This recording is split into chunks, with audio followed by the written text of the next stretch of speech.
उरी में सैनिकों पर हमला हुआ तो भारत ने 11वें दिन पीओके में घुसकर सर्जिकल स्ट्राइक की। पुलवामा में सीआरपीएफ काफिले पर आतंकी हमला हुआ तो 13वें दिन बालाकोट के आतंकी ठिकानों पर एयर स्ट्राइक की।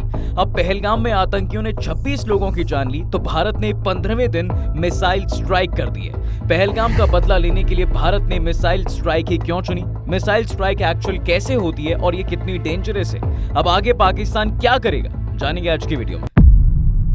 सबसे पहले बात साहब, इस मिशन का नाम ऑपरेशन सिंदूर क्यों रखा गया? दरअसल ये नाम उन महिलाओं को समर्पित है जिनके घर के पुरुषों की पहलगाम में 22 अप्रैल को आतंकियों ने कर दी थी, उनसे उनका सिंदूर छीन लिया था। इंडियन एयरफोर्स ने मंगलवार को करीब 2 बजे पाकिस्तान ऑक्यूपाइड कश्मीर के भीतर मिसाइल स्ट्राइक की। इस हमले में 7 शहरों के 9 आतंकी ठिकानों को निशाना बनाया गया। अब तक मिली जानकारी के मुताबिक इसमें 100 से ज्यादा आतंकी मारे गए हैं। दरअसल भारत ने जिन 9 ठिकानों को निशाना बनाया उसमें से एक बहावलपुर भी था। इसी बहावलपुर में मसूद अजहर के आतंकी संगठन जैश ए मोहम्मद का हेडक्वार्टर था और इस हेडक्वार्टर को सुभान अल्लाह मस्जिद से चलाया जाता था। भारत ने हवाई हमले में इस मस्जिद को ही उड़ा दिया। ये वो आतंकी है जिसे साल 1999 में कंधार प्लेन हाईजैक होने के बाद भारत को छोड़ना पड़ा था। इस बीच फिलहाल बताया जा रहा है साहब कि कुख्यात आतंकी मसूद अजहर का ठिकाना खत्म कर दिया गया है और उस ठिकाने में मौजूद मसूद अजहर का पूरा परिवार भी खत्म हो गया है। पाकिस्तान के इंटर सर्विसेज पब्लिक रिलेशंस यानी ISPR के डायरेक्टर लेफ्टिनेंट जनरल अहमद शरीफ चौधरी ने कहा, भारत ने 24 मिसाइलें दागी की हैं। तो अब सवाल है कि पहलगाम हमले का बदला लेने के लिए भारत मिसाइल स्ट्राइक ही क्यों? भारत ने सीमा पार आतंकी ठिकानों और उनके कैंपों के लोकेशन तय करके मिसाइल हमले किए। उन्हें रोक पाना पाकिस्तान के लिए लगभग इम्पॉसिबल था। अब तक की जानकारी के अनुसार ये स्ट्राइक एयरफोर्स के राफेल जेट्स में लगी स्कैल्प EG मिसाइल और हैमर बम से अंजाम दी गई है। स्कैल्प EG एक लंबी दूरी की एयर लॉन्च क्रूज मिसाइल है। भारत ने इसे राफेल लड़ाकू विमानों के साथ खरीदा है। डिफेंस एक्सपर्ट्स का मानना है साहब कि सर्जिकल और एयर स्ट्राइक के मुकाबले मिसाइल स्ट्राइक चुनने की 3 बड़ी वजह स्कैल्प EG जैसी क्रूज मिसाइल इतनी नीचे और तेज उड़ती है कि इन्हें ट्रैक करना और रोक पाना पाकिस्तान के लिए लगभग नामुमकिन है। ऐसे मिसाइल अटैक इतने सटीक होते हैं कि सीधा टारगेट को हिट करते हैं। कोलेटरल डैमेज की पॉसिबिलिटी ना के बराबर होती है। कोलेटरल डैमेज मतलब कोई आम नागरिक का नुकसान ना हो।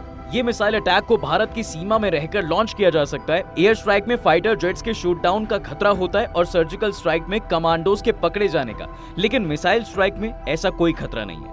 ORF के विवेक मिश्रा कहते हैं कि अब देश अपने सैनिकों को सीधे जंग के मैदान में तभी उतारते हैं जब मैदान पर उनकी जीत पक्की होती है। उससे पहले तक ताकतवर इलेक्ट्रॉनिक डिवाइसेस, हथियारों की मदद से दुश्मनों के ठिकानों पर हमले किए जाते हैं। भारत ने भी वही किया। तो अब आगे क्या होगा? क्या भारत पाक में जंग छिड़ सकती है? देखिए, भारत ने भले ही आतंकी ठिकानों पर मिसाइल स्ट्राइक की है, लेकिन पाकिस्तान इसे एक्ट ऑफ वॉर बता रहा है। ऐसे में वो जवाबी कार्रवाई कर सकता है। हालांकि अभी ये कार्रवाई जंग का मोर्चा खोलने जैसी नहीं होगी। पाकिस्तान भी लिमिट में रहकर ही जवाबी कार्रवाई करेगा। लेकिन बात यह है साहब कि हमने तो उनके आतंकी ठिकानों पर हमला किया है, लेकिन वो तो सीधा हमारे मिलिट्री कैंप को टारगेट करेगा। अगर ऐसा हुआ तो फिर हालात कंट्रोल से बाहर हो जाएंगे और बात जंग तक पहुंच जाएगी। हालांकि विवेक मिश्र कहते हैं कि पाकिस्तान को इंटरनेशनल मॉनेटरी फंड ने रुपया देने से मना कर दिया है। उसकी माली हालत खराब है, इसलिए वो फिलहाल ये नहीं चाहेगा कि तनाव जंग में बदल जाए।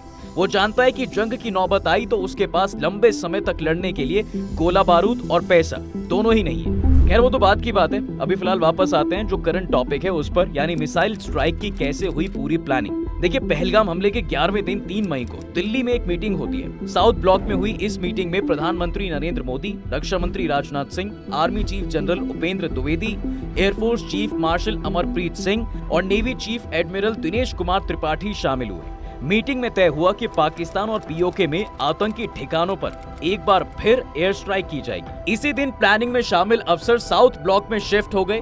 5 मई को हमले का प्लान पीएम मोदी को दिखाया गया।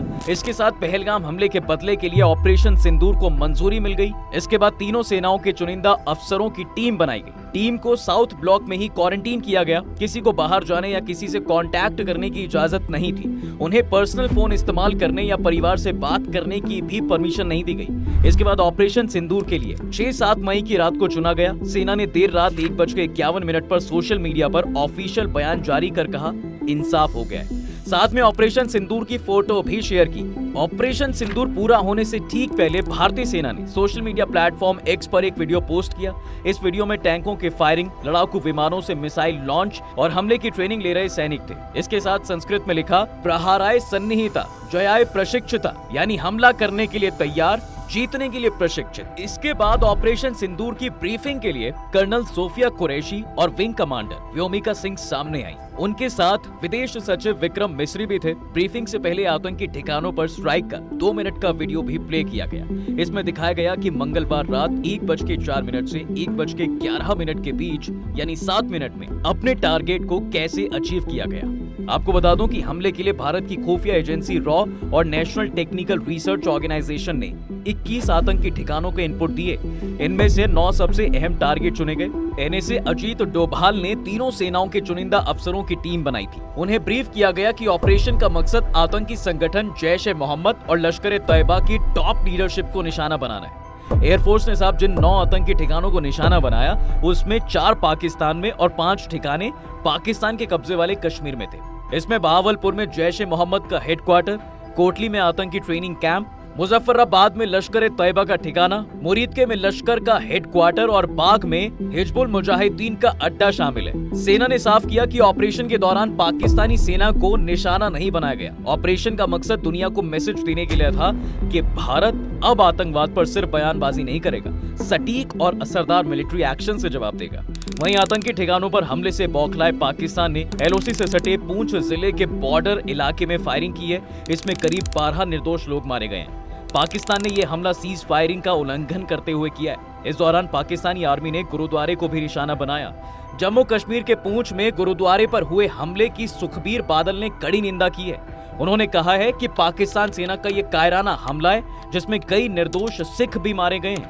शिरोमणि अकाली दल मृतकों के परिवारों के साथ है और सरकार से शहीदों के परिवारों को मुआवजा देने की मांग करता है। सिख हमेशा देश की तलवार रहे हैं और रहेंगे। बाकी आपको ये लगता है साहब अपनी दुनिया का, कमेंट में जरूर बताइएगा। वीडियो अगर आपको पसंद आई है तो इसे लाइक और शेयर जरूर करें और जाते जाते चैनल को सब्सक्राइब करना बिल्कुल ना भूलें।